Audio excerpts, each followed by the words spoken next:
Welcome to this explainer. When we try to reconstruct the past, we usually look at kings or wars or massive political treaties. But today, we're going to look down, literally down at the scuffed floorboards of the 18th century nursery. We're going to explore the hidden layers of everyday life through an unexpectedly profound lens, and that is childhood play. The toys of the past, they aren't just innocent little relics. They're actually the exact tools used to forge modern concepts of class, gender, race, and human agency. So let's dive in and examine how a simple child's game can reveal the rigid, underlying structures of an entire civilization. Let's cast our minds back to the late 17th century. Imagine the scent of wood smoke and damp wool hanging in the air. Right at this moment, a massive intellectual shift is brewing. In 1693, the English philosopher John Locke issued a fascinating decree. Children must play and have playthings. Now sure, that sounds totally obvious to us today, right? But in the 1690s, it was absolutely revolutionary. Society was just beginning to view play not as a sinful waste of time, but as the fundamental architecture of human development. To really grasp why Locke's mandate was such a game changer, we have to understand the medieval and early modern reality that came right before it. Before Locke, children were largely viewed through this grim prism of pre-formationism and original sin. They were basically treated as depraved miniature adults. Their natural inherent unruliness had to be suppressed through harsh correction and a really unforgiving induction into adult labor. But the Enlightenment? It completely fractured this view. Locke argued that a child's mind was a tabula rasa, a blank slate. Suddenly, childhood emerged as a distinct, highly vulnerable, and deeply formative stage of human existence. Building on this incredible momentum, the Swiss philosopher Jean-Jacques Rousseau pushed the boundary even further in his 1762 work, Emile. Rousseau flat-out rejected rote instruction. Instead, he envisioned a highly naturalistic, child-centered education. He firmly believed that children learn best through direct, sensory-driven experiences out in the natural world. To Rousseau, play was literally the purest form of work. A child out flying a kite wasn't just engaged in some frivolous distraction. They were actively calibrating their eyes and hands to accuracy. Whipping a top, that built physical fortitude. Now, this philosophical awakening definitely didn't stay confined to dusty books. It rapidly spawned a booming economic engine. Starting from Locke's foundational text in 1693, these theories migrated all the way to the absolute peak of society. By the 1760s, King George III was actually teaching his kids geography using custom-made dissected maps, which were essentially the earliest jigsaw puzzles. And then, by 1775, early industrialization fundamentally changed the nursery. Over in Germany, the Helper brothers established a massive assembly line for mass-producing tin soldiers. Toys had officially become an empire of commerce. But if we step inside the opulent nurseries of the aristocracy, this new mandate to play wasn't just an invitation for idle amusement. Far from it. It was an incredibly expensive, highly calculated tool for social engineering and class reproduction.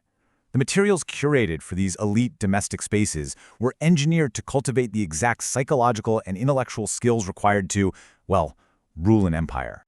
Just consider the material reality for these elite and emerging middle-class children. They had dissected maps carved from heavy polished mahogany, which allowed them to literally construct the British Empire with their own two hands. Talk about cementing vital geopolitical literacy, right? They'd also gather around these moralizing spiral board games printed on fine parchment, which were specifically designed to instill civic virtue and commercial diligence. Publishers even crafted science-themed games that required players to perform small domestic experiments, effectively mapping London's technological progress right onto the playroom table. Essentially, virtue was being gamified.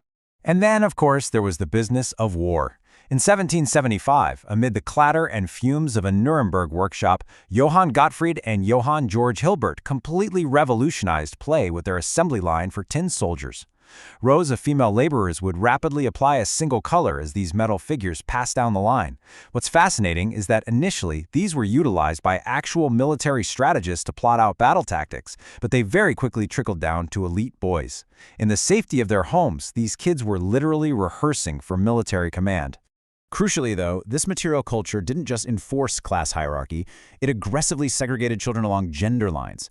The nursery was essentially a training ground, and the artifacts you were handed dictated the exact societal function you were destined to fulfill.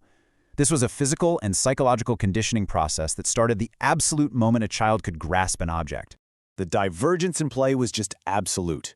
Boys' play was expansive, it was strategic, and it was external. Armed with those tin soldiers, geography maps, and sporting equipment, they were being actively prepared for the public sphere. Girls' play, on the other hand, was strictly confined, domestic and nurturing. Handed dolls and miniature ceramic tea sets, which mirrored the Georgian era's obsession with elite social rituals, they were kept indoors. Through hours and hours of complex cross-stitch on needlework samplers, young girls proved their patience and compliance, rehearsing for a life of household management and subservience. Perhaps absolutely nothing symbolizes this better than the Pandora doll. These weren't your rough-hewn wooden figures. No, they were exquisite, elaborate mini-mannequins dressed in stiff silks, rich lace, wide panniers, and tiny little buckled shoes. Originally, dressmakers actually used them to physically transmit the latest high-fashion designs across Europe, but they were soon adapted into high-status playthings. Manipulating a Pandora doll was essentially a masterclass in social presentation. It subtly trained young girls for their most critical objective, securing a lucrative alliance on the incredibly unforgiving aristocratic marriage market. But we have to remember that this beautifully curated world of mahogany maps and silk dolls belonged to a microscopic fraction of society. As we move down the socioeconomic ladder, the material reality drastically changes. While the elite relied on luxury imports to cultivate future imperial administrators, the working class and rural poor lived within severe material constraints. Their toys were born of domestic whittling and natural foraging. The objective here wasn't global dominance. It was early adaptation to a life of physical endurance and developing the tactile dexterity they would need just to survive.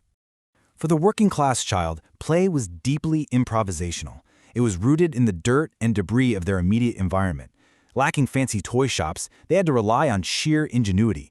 They whittled rough scraps of leftover wood into spinning tops. They fashioned dolls from discarded, coarse rags and dried, brittle corn husks. A simple, splintered wooden hoop discarded from a barrel, that became the focus of an intense racing game. They rolled hardened clay marbles in the dust. Their play was incredibly tactile, intimately connected to the harsh, labor-intensive world they were about to inherit.